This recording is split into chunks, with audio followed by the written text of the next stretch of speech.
Alhamdulillah hamdan katsiran tayyiban kama amara salatan wa salaman ala rasulillah la nabiyya wa la rasula ba'dah amma ba'd fanawayna ta'lim wa ta'allum wal ifada wal istifada wal hatha ala tamassuki bi kitabillah wa sunnati rasulillah ibtigha'a mardatillah wajhil karim Rabbi shrah lana sudurana wa yassir lana umurana wa hlul 'uqdatam min lisanina yafqahu qawlana Allahumma arinal haqqa haqqa warzuqna ittiba'ah wa arinal batila batila warzuqna ijtinabah.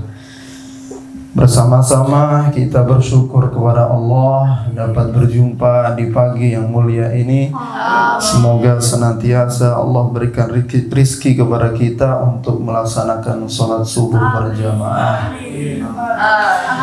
Karena merupakan tanda bahwa keimanan kita itu sempurna adalah melaksanakan sholat isya dan subuh berjamaah. Maka jika diri kita menginginkan kesempurnaan keimanan, maka laksanakan sholat isya dan subuh berjamaah. Bahkan sholat subuh ini menjadi kunci jika kita ingin mengetahui kebaikan seseorang, kebaikan agama seseorang, maka lihatlah di sholat subuhnya. Kenapa? Karena Nabi kita Muhammad SAW khusus di sholat yang jumlahnya ada 5 waktunya itu, sholat subuh adalah yang termasuk didoakan. Kata Nabi Muhammad SAW, Allahumma barik ummati fi bukuriha. Ya Allah, semoga engkau berkahi umatku di waktu pagi. Kenapa? Karena spesial di waktu pagi itu. Saking spesialnya waktu pagi itu, Nabi Muhammad SAW meletakkan ada satu ibadah yang jika dilakukan oleh umat Nabi Muhammad SAW, khairum minad dunya wa ma fiha, lebih baik pahalanya daripada kita memiliki dunia seisinya. Apa itu? Salatul fajr, salat sebelum subuh, rakaatain, 2 rakaat yang pahalanya melebihi daripada pahala ibadah yang sekiranya kita menghabiskan biaya sebanyak dunia dan seisinya. Semoga kita juga diberikan istiqamah bisa melaksanakan salat sunnah 2 rakaat sebelum subuh. Amin ya rabbal alamin. Semua yang diberkahi Allah Subhanahu wa taala. Yang kedua, kita bersolawat kepada baginda Nabi Agung Muhammad sallallahu alaihi wasallam, khususan di bulan ini, di bulan Sya'ban yang dimuliakan Allah Subhanahu wa taala, bahwa kita ketahui bersama para ulama mengatakan di bulan Sya'ban ini khusus kita banyak bersolawat kepada baginda Nabi Agung Muhammad sallallahu alaihi wasallam. Kenapa? Karena asbab nuzul dari ayat yang sering kita baca, kalau santri, bapak-bapak haji sekalian, kita mengadakan maulid pasti baca ayat innallaha wa malaikatahu yusalluna 'alan nabi ya ayyuhalladzina amanu sallu 'alaihi wa sallimu taslima. Ayat itu diriwayatkan para ulama dalam tafsir bahwa turunnya ayat tentang sholawat tadi itu adalah di bulan Sya'ban. Maka jika ada juga yang mengatakan satu riwayat dari Rasulullah SAW bahwa syahrul Rajab, syahrullah, bahwa bulan Rajab kemarin yang sudah lewat adalah bulannya Allah, atau karena bulannya Allah, ulama mengatakan itu syahrut taubah, bulannya untuk kembali bertaubat kepada Allah Subhanahu wa taala. Kemudian sekarang kita masuk di bulan Sya'ban, syahrul Sya'ban syahri, kata Rasulullah, itulah adalah bulanku, karena bulan tersebut merupakan ayat turunnya ayat innallaha malaikatahu yusholluna 'alan nabi ila akhiril ayat. Kemudian bulan Ramadan adalah syahrul ummati, bulannya umat Rasulullah sallallahu alaihi wasallam. Maka bersiap-siap menuju bulan Ramadan. Kenapa? Karena Ramadan ini bulan yarmadudz dzunub, Ramadha yarmadu. Nah, kalau di dalam tasrif santri tahu kan? Ramadha itu artinya panas. Yarmadu juga panas. Panas itu maknanya membakar. Jadi bulan Ramadan itu seperti proses pembakaran dosa-dosa. Yarmadu dzunub. Dan memang dinamakan bulan Ramadan juga karena sesuai Mekah ketika bulan Ramadan sangat panas suhunya. Nah, maka disebut dengan bulan Ramadan. Nah, dengan harapan juga di bulan Ramadan nanti dengan panasnya secara fisik, diri kita juga panas, dibakarnya dosa-dosa dengan cara kita menahan makan dan minum, menahan hawa nafsu, menahan keburukan-keburukan yang kita lakukan, sehingga dosa kita berguguran. Di akhir Ramadan nanti kita mendapatkan tiket spesial, golden ticket namanya, bebas dari neraka. Amin ya rabbal alamin. Nanti dipakai tuh tiket bebas dari api neraka. Mau nggak kira-kira bapak-bapak santri sekalian? Mau, insya Allah. Nah, maka ada persiapan dulu di bulan apa? Bulan Sya'ban. Jangan Ramadan tahu-tahu jelek langsung masuk Ramadan puasa 30 hari. Bersiap dulu. Siapa yang bawa burung?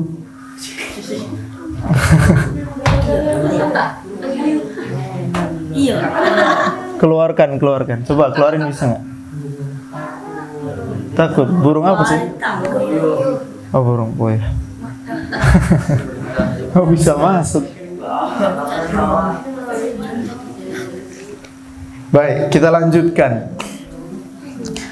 Maka bersiap di bulan apa? Sya'ban. Sekarang Sya'ban sudah hampir setengah, hampir setengah Sya'ban.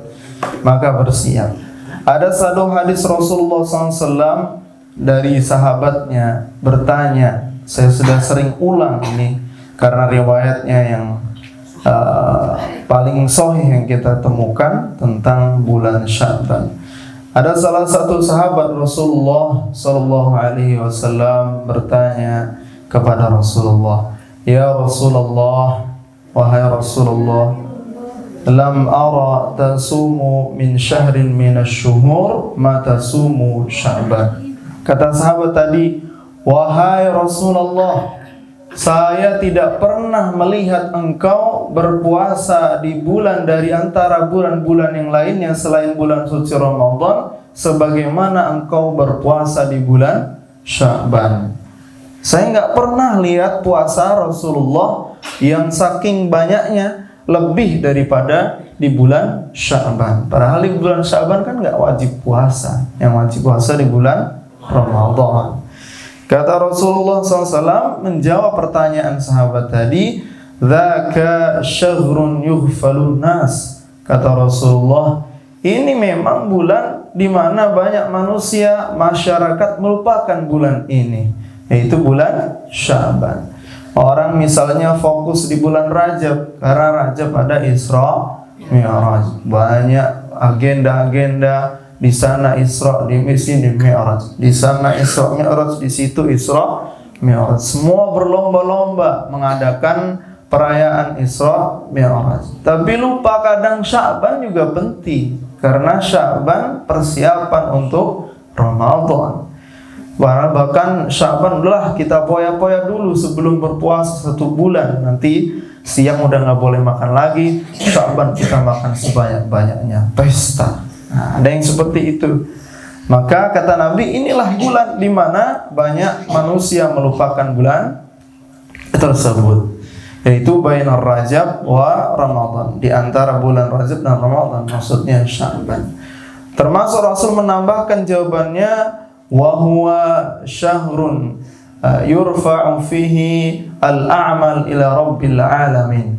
Inilah juga bulan Sya'ban, selain banyak dilupakan oleh manusia, di sini adalah bulannya di mana amal ibadah seseorang dilaporkan.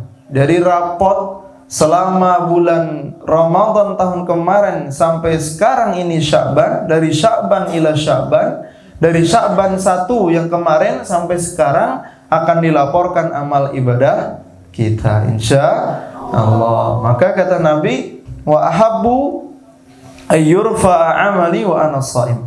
Dan saya suka kalau dilaporkan amal saya itu dalam keadaan tulisannya adalah berpuasa.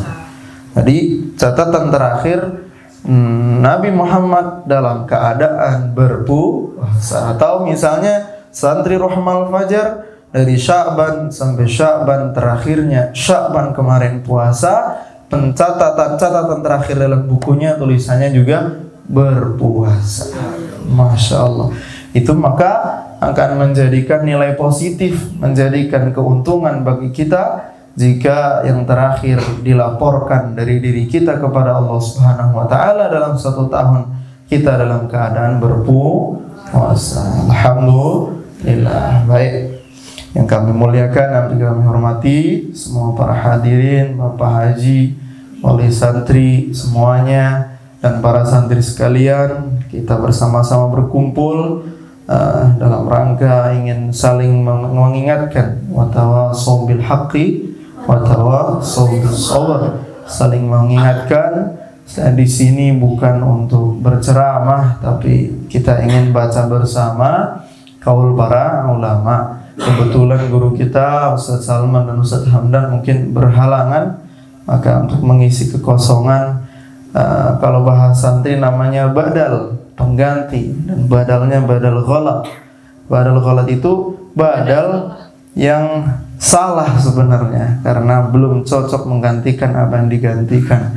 Tapi semoga dengan berkahnya nanti kita, karena membaca kitab bukan perkataan saya, kita bersama-sama beristifadah menggali kaul para ulama. Insya Allah kita mulai dengan baca salawat. Allahumma salli wa sallim wa barik alaihi wa ala alihi maulaya salli wa sallim daiman abada ala habibika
Allahumma salli wa sallim wa barik alaihi wa ala alihi. Agar tambah berkah, ini yang di hadapan saya kitabnya namanya Tanbihul Ghafilin bi Ahadits Sayyidil Anbiya wal Mursalin, yang dikarang oleh Al-Imam Abil Laits Nasruddin Muhammad bin Ahmad bin Ibrahim Al-Faqih As-Samarqandi Al-Hanafi rahimahullah. على هذه النية وعلى كل نية صالحة وإلى حضرة النبي المصطفى محمد صلى الله عليه وسلم وعلى آله وأصحابه وأزواجه وذريته وربايته والأنبياء المرسلين والأولياء والشهداء والصالحين والصحابة والتابعين وتابع التابعين ومن تابعهم بإحسان إلى يوم الدين وإلى جميع أولي العزم من الرسل وجميع الملائكة المقربين خصوصا إلى الإمام أبي الليث نصر الدين محمد بن أحمد بن إبراهيم الفقيه السمرقندي الحنفي أن من ألف هذا الكتاب تنبيه الغافلين وصله وفوره ولبيته ولسلسلته ومن يعاون على نشر هذا الكتاب. الفاتحة. أعوذ بالله من الشيطان الرجيم. بسم الله الرحمن الرحيم. الحمد لله رب العالمين الرحمن الرحيم مالك يوم الدين إياك نعبد وإياك نستعين اهدنا الصراط المستقيم صراط الذين أنعمت عليهم غير المغضوب عليهم ولا الضالين. Kitab ini berjudul Tanbihul Ghafilin. Judulnya apa? Tanbihul Ghafilin. Tanbih itu dari kata nabbaha yunabbihu tanbihan. Tanbih itu artinya kalau bahasa Inggrisnya warning, warning gitu biasanya. Artinya apa? Peringatan. Jadi peringatan bagi siapa? Al-ghafilina, orang-orang yang lalai. Kadang kita Islam, kadang kita beriman, tapi sering lalai. Lalai nggak sholat, lalai nggak puasa, lalai nggak ngaji, lalai nggak zikir. Jadi manusia itu dibikin lalai, lupa. Tadi pagi lalai lagi, nggak baca doa kunut. Tapi karena ada ilmunya, alhamdulillah sujud sahwi. Nah gitu. Tapi memang manusia dibikin lalai, lupa. Kemarin utang, sekarang lupa, kayaknya nggak ada utang gitu. Jadi lupa. Nah itulah al-insan mahalul khata' wan nisyan. Bahwa manusia tempatnya lupa dan lalai. Tapi jangan disengaja. Ada orang di bulan Ramadan kayak mau kemana? Mau ke sawah. Kok bawa tremos? Takut kalau lupa kejauhan katanya. Jadi kalau lupa minum kan nggak batal puasa. Bawa tremos sekalian, takut lupa nanti biar nggak jauh-jauh. Jadi udah persiapan lupa itu. Jangan seperti itu. Nah, lalai itu hadiah dari Allah Subhanahu wa Ta'ala. Orang yang tidak akan dicatat kesalahannya itu kalau lupa dan tidur. Maka jika puasa misalnya habis tidur di siang bolong langsung tahu-tahu pengen minum, nggak ingat kalau dia berpuasa, maka itu hadiah dari Allah Subhanahu wa Ta'ala. Itulah lalai. Sekaligus lalai ini juga bagian yang bahaya kalau dialami oleh seorang santri. Karena afatul ilmi an-nisyan.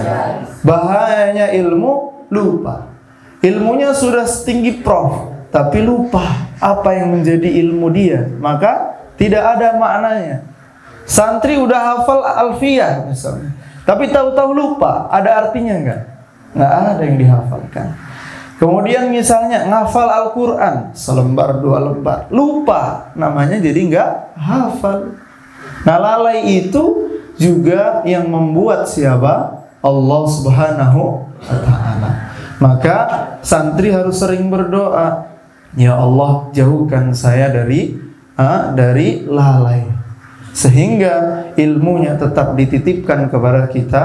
Kita bisa mengamalkan ilmu, bisa menyampaikan ilmu. Mondok sudah 7 tahun di Ruhama, tahu-tahu lupa yang dipondokkan itu apa. Taunya cuma kayaknya pagi makan, siang makan, sore makan. Yang dipelajari lupa. Maka jangan sombong sekaligus. Orang yang belajar 7 tahun, 10 tahun, jika Allah bikin lupa, hilang semuanya. Karena innamal ilmu indallah. Sesungguhnya ilmu hanya di sisi Allah. Wa innama ana nadhirum mubin. Kita hanya sebagai pemberi peringatan. Kita diri sendiri hanya sebagai penyampai. Kita diri sendiri hanya sebagai apa? Sebagai pengingat bagi orang lain. Jangan sombong karena ilmu. Ya, faham semuanya ya? Insyaallah. Nah ini di sini Syekh Abil Laith Nasruddin bin Muhammad As-Samarqand memulai kitabnya sebagai peringatan pertama orang yang lalai adalah Babul Ikhlas. Bab tentang ikhlas. Ikhlas ini mudah diucapkan, susah diamalkan. Mudah disampaikan, susah dijalankan. jalankan. Mudah diingat tapi susah kita untuk melakukan. Begitu. Ikhlas. Ikhlas itu perkara yang lebih mudah kalau hanya sekedar di lisan dan disampaikan, lebih mudah daripada kita menyantap makanan. Makan mudah apa enggak? Mudah. Apalagi udah ada enak-enak lagi kan, tinggal makan, tinggal nyendok. Maka ikhlas itu bisa lebih mudah daripada itu kalau hanya sekedar di lisan dan disampaikan. Saya udah ikhlas. Mana kemarin sedekahnya? Alhamdulillah, saya sudah ikhlas karena Allah Subhanahu wa ta'ala. Gampang ikhlas itu, tapi susah untuk diamal.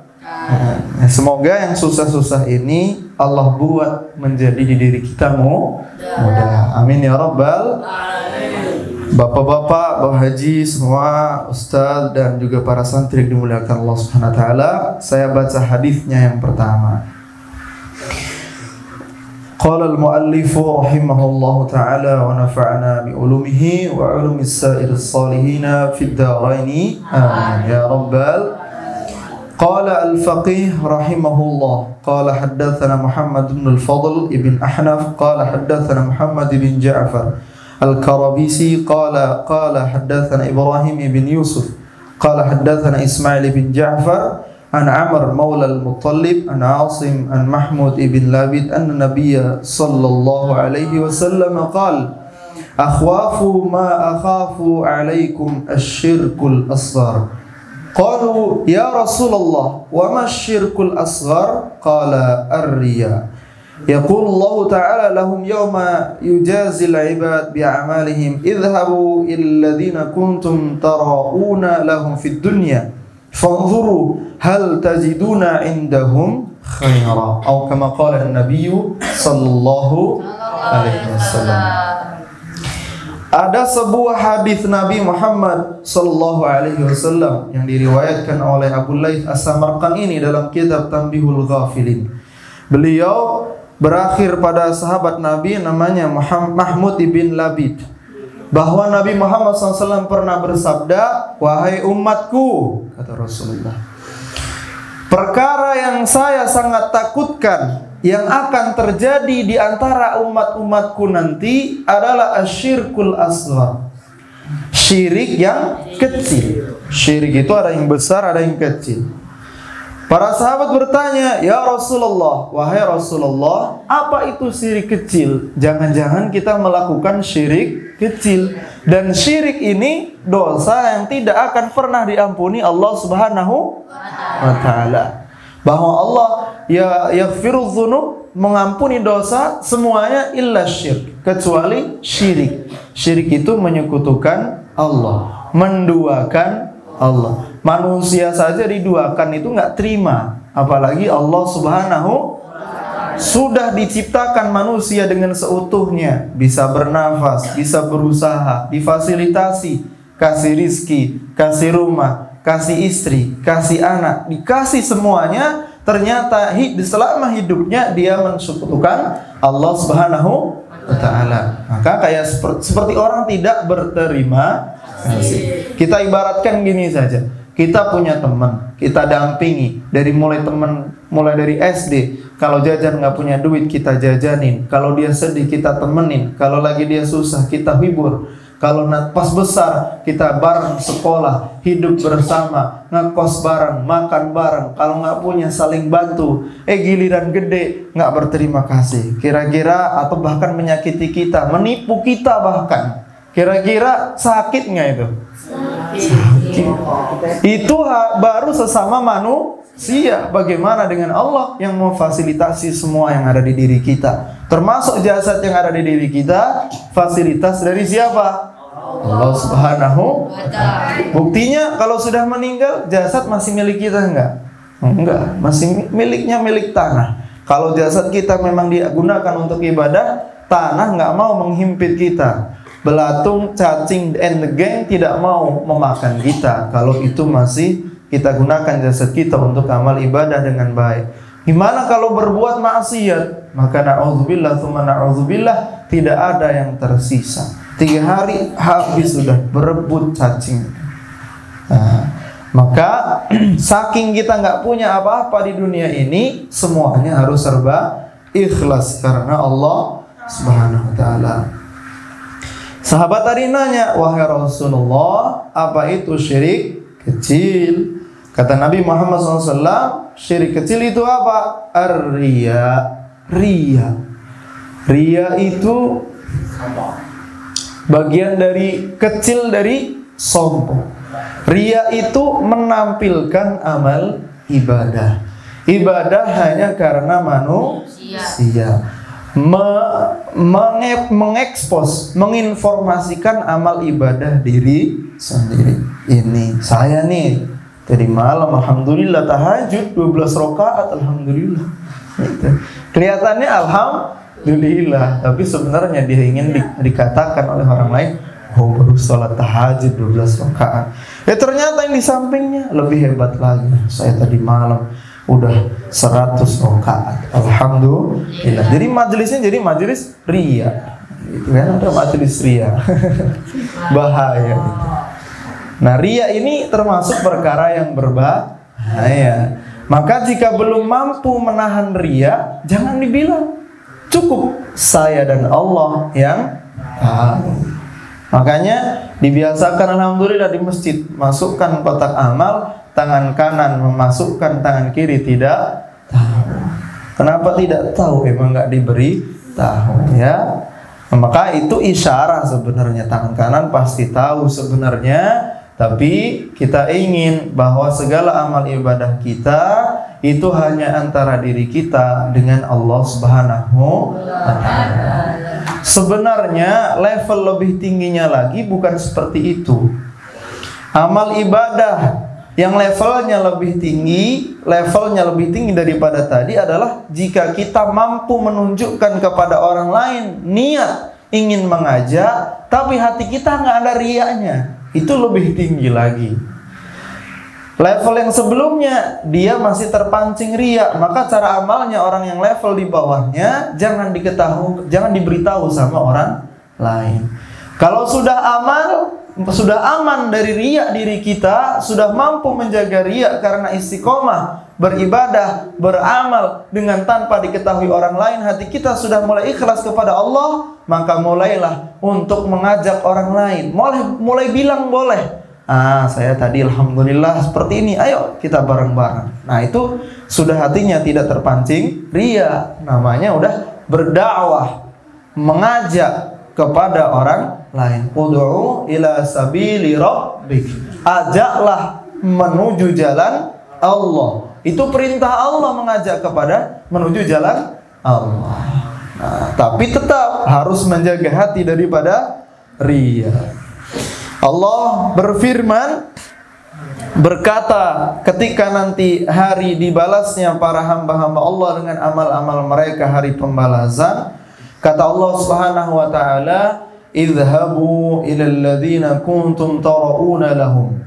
Wahai, nanti kita kan dikumpulkan di padang mahsyar, ditanya satu persatu, dulu amal ibadahnya apa? Selama dikasih fasilitas 60 tahun hidup, ngapain aja? Makan, tidur, atau apa?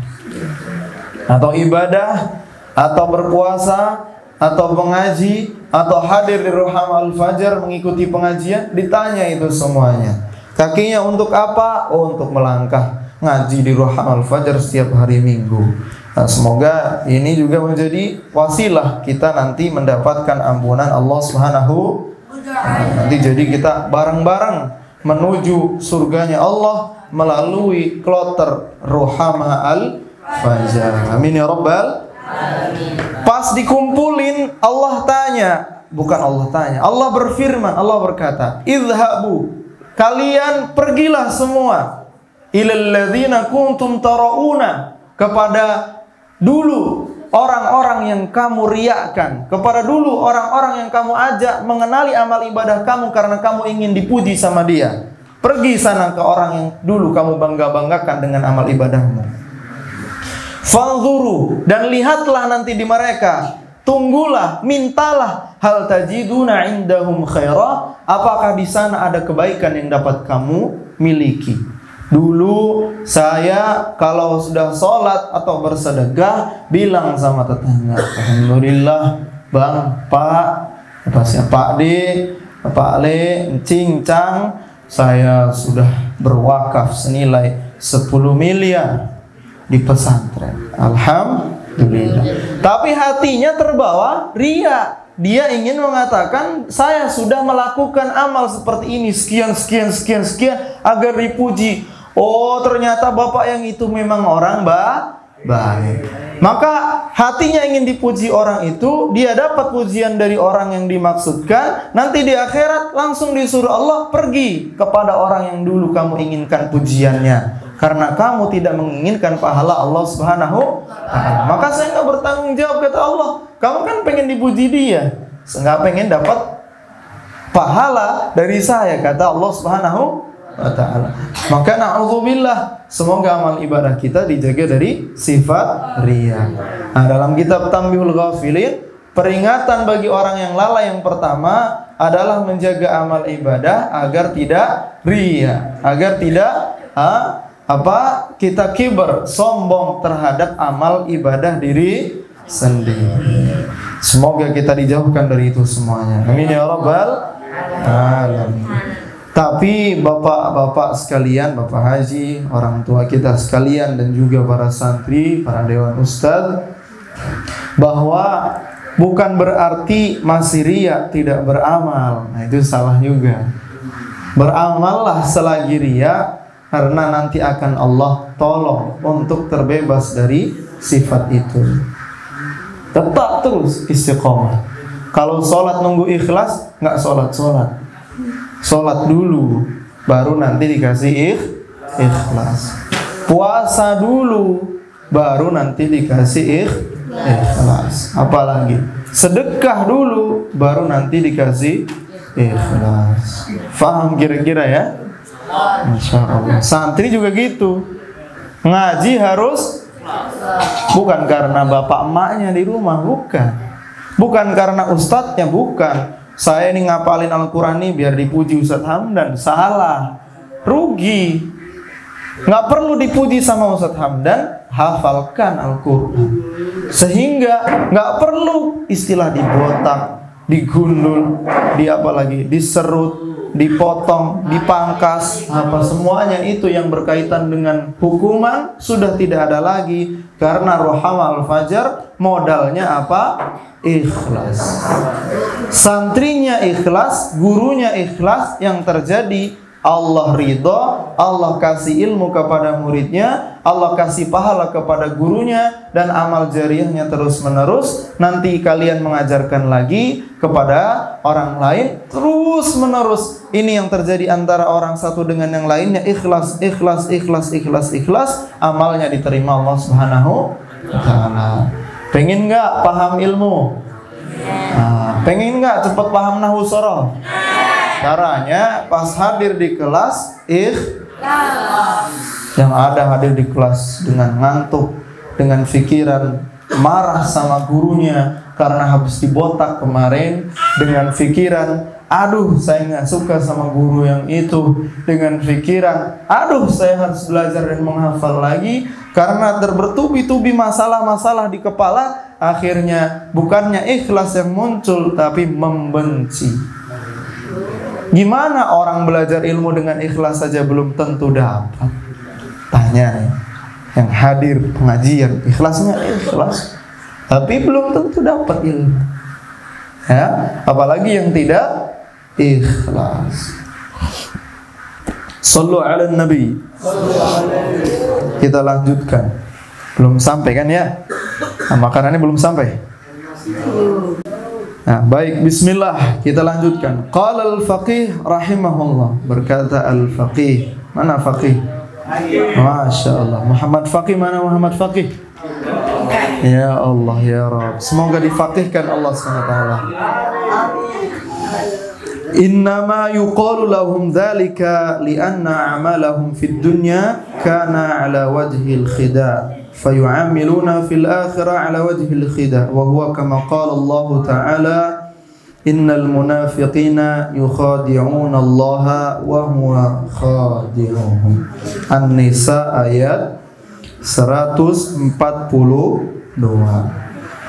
Al-Faqih Abul Laits As-Samarqand dalam kitab Tanbihul Ghafilin membuat pernyataan, statement, membuat penafsiran terhadap hadis tadi, riya, beramal itu tidak ikhlas.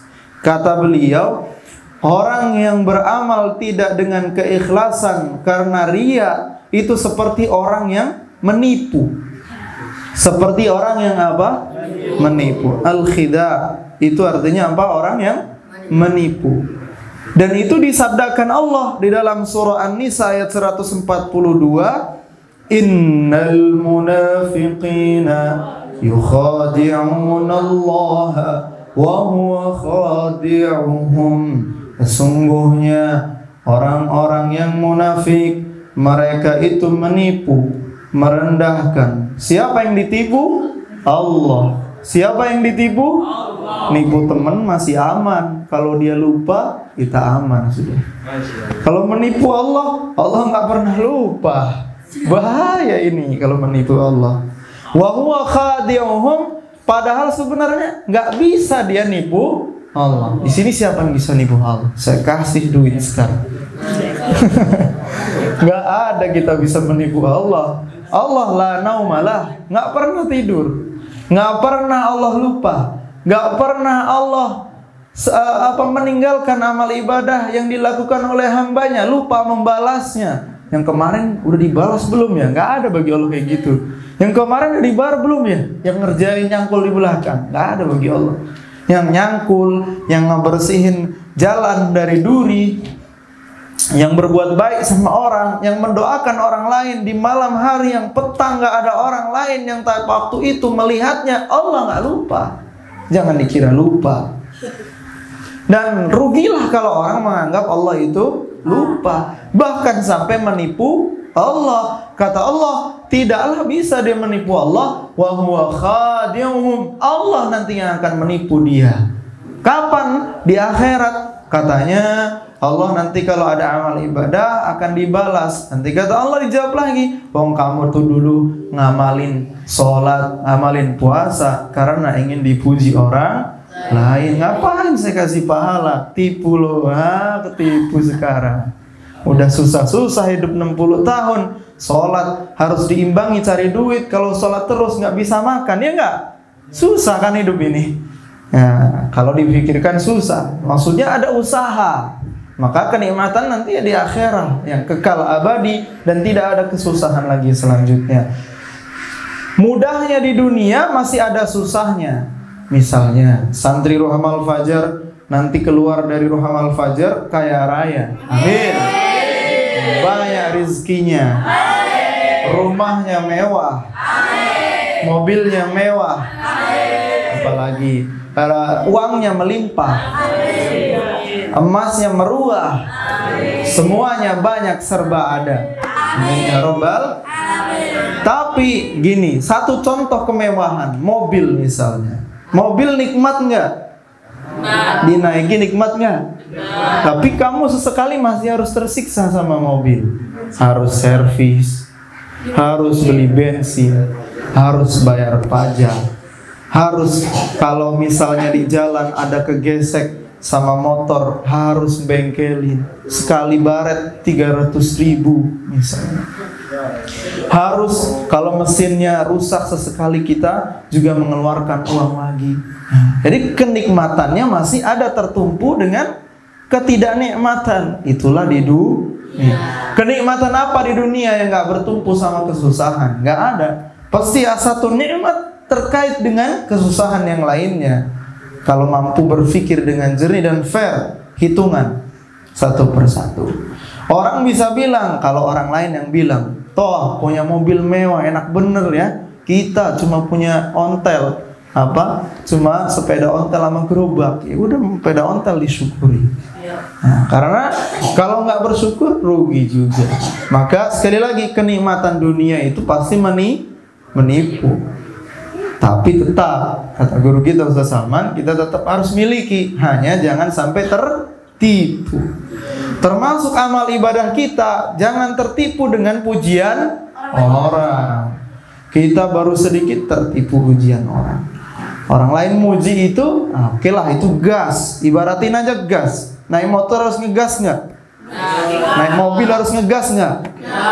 Ada orang lain, Pak Haji, rajin bener ini ke masjid terus tiap hari. Ya, alhamdulillah, bersyukur kepada Allah saya masih bisa sholat berjamaah. Kalau orang lain ngomong baik, ngegas itu. Wah, berarti itu motivasi buat kita. Buat tambah rajin lagi ke masjid. Kalau ada orang lain bilang, itu mah udah biasa, udah tua, udah mau meninggal, baru ke masjid. Itu sebagai motivasi juga sebenarnya. Kapan ngeremnya? Kalau kita berbuat buruk, diingetin sama orang, direm. Kalau baik, dicaci orang, alhamdulillah justru nggak perlu menjaga diri dari ria. Wong memang orang lain udah nggak memuji diri kita, ngapain dijaga dari ria? Jadi kalau kita melakukan ibadah, dicaci sama orang atau dikatain jelek sama orang, alhamdulillah nggak ada kita timbul dalam diri kita ria. Yang ada hanya perlindungan dari Allah agar amal ibadah kita tidak ada riaknya. Karena apa? Wong udah diberikan fasilitas sama Allah, nggak dipuji orang, nggak perlu menjaga riak lagi. Alhamdulillah. Ingatkan karena ini tambihul ghafilin. Kita ingatkan ayyuhal ghafilun, wahai orang-orang yang lalai, termasuk saya sebagai umat muslim dan mukmin yang beriman dan berpasrah kepada Allah. Ayo bersama-sama mengamalkan ibadah karena ingat kepada Allah, ingin mendapatkan pahala thawab dari Allah, li ajlillah walillah. Jadi ridhaka matlubi, hanya ridha Allah yang kita cari. Sekali lagi, ikhlas, ikhlas dan ikhlas. Karena orang yang ikhlas nanti akan tertipu. Na'udzubillahi min ya'ni yujazihim jaza'al khida fayubtilu thawabu a'malihim wa yakulu lahum idhabu ilal ladzina amaltahum lihajlihim fa innahu la thawaba li'amalikum indi li'annaha lam takun khalisatan liwajhillahi ta'ala wa innama yastawjibu al-'abdu ath-thawab idza kana 'amaluhu khalisan liwajhillahi ta'ala. فإذا كان لغيره فيه شركة فالله بريء منه. Dijelaskan lagi, orang yang menipu kepada Allah dengan amalnya bukan karena Allah, tapi sebenarnya kelihatannya seperti amal ibadah kepada Allah, tapi sebenarnya dia hanya mengharapkan pujian dari orang lain. Mereka itu menipu Allah Subhanahu wa taala, padahal mereka tidak bisa menipu Allah dan Allah yang menipu mereka. Kemudian dilanjutkan, ditafsirkan oleh Abu Lais As-Samarqand bahwa pahala mereka akan dibalaskan kepada mereka, akan tetapi pahala itu sudah batal dengan cara niat mereka yang salah. Kata Allah SWT kepada mereka, idhabu, pergilah kalian semua kepada orang yang kamu beramal karenanya, karena sesungguhnya baginya tidak ada pahala di sisiku. Karena apa? Karena dia tidak ada ikhlas kepada Allah Subhanahu. Yang padahal Allah menyuruh kita beribadah hanya karena ingin mendapatkan pahala darinya. Dan jika amal itu murni karena Allah, maka Allah akan membalasnya. Jika amal itu tidak murni ikhlas kepada Allah, maka falillahi fallahu bari'un min, maka Allah akan membebaskan diri, tidak akan membalas orang yang mengamalkan perbuatannya tidak ikhlas karena Allah Subhanahu. Udah datang belum nasi goreng? Udah siap? Belum selesai. Kita karena di bulan ini bulan solawat, kita nanti tutup dengan membaca solawat. Sepertinya ini materi nggak usah terlalu banyak dijelaskan. Intinya hari ini kalau ditanya bapak-bapak, orang tua kita semuanya pulang ke rumah, ditanya, bah dapat apa? Dapat ikhlas. Insya Allah bareng-bareng kita berdua ikhlas karena Allah Subhanahu wa ta'ala. Menjadi suami ikhlas, menjadi istri ikhlas, cari duit ikhlas, apalagi nyapu rumah ikhlas, membantu istri ikhlas, ke kebun ikhlas, nanam jagung ikhlas, semuanya ikhlas, maka menjadi ibadah di sisi Allah Subhanahu wa ta'ala. Kalau ikhlas itu mudah. Kenapa mudah? Wong misalnya bapaknya salah, kata istrinya ditegur, "Pak, kenapa begitu?" Nah, karena dirinya ikhlas menjadi suami, maka baik apa yang salah. Karena yang dipandang bukan istrinya, istri kok negur suami, istri macam apa, gitu kan. Kalau dia memandang istrinya, yang dipandang itu Allah. Kalau yang dipandang Allah, yang muncul diri kita ikhlas, ya udah namanya hidup ya kadang ditegur, kadang dipuji, kadang diingatkan, kadang apa lagi. Nah, begitulah hidup. Maka orang hidup itu yang ikhlas. Kalau sudah ikhlas kayak bola. Bola ditendang ngamuk nggak? Enggak. Mana ada bola ngamuk? Weh, ngapa nendang-nendang gitu? Enggak. Kenapa ditendang-tendang? Enggak ada kan? Pas mau digolin, jangan dong, jangan ditendang. Nah, itu kan nggak mungkin.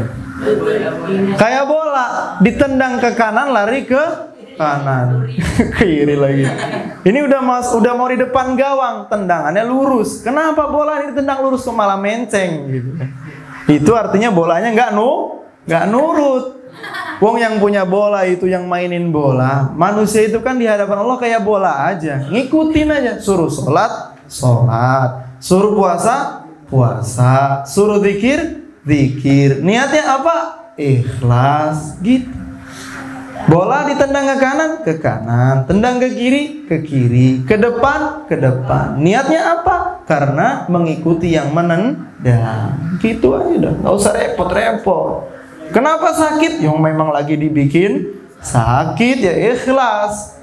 Kenapa harus puasa nahan lapar? Yang memang disuruh puasa. Yang hidup ini fasilitas dari Allah. Ya udah tinggal hidup ikhlas, semuanya menjadi mudah. Tulis nanti. Hidup ikhlas, semuanya menjadi mudah. Level 2, hidup ikhlas, hidup menjadi indah. Yang level terakhir, hidup ikhlas, hidup menjadi lebih bermakna. Nah, gitulah tujuan hidup kita. Allahumma salli wa barik alaihi wa ala alihi.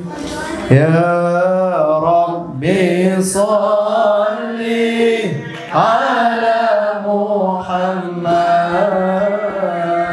Ya Rabbi salli alaihi wa sallim. Ya Rabbi salli ala Muhammad. Ya Rabbi salli alaihi wa sallim. Lagi. Ya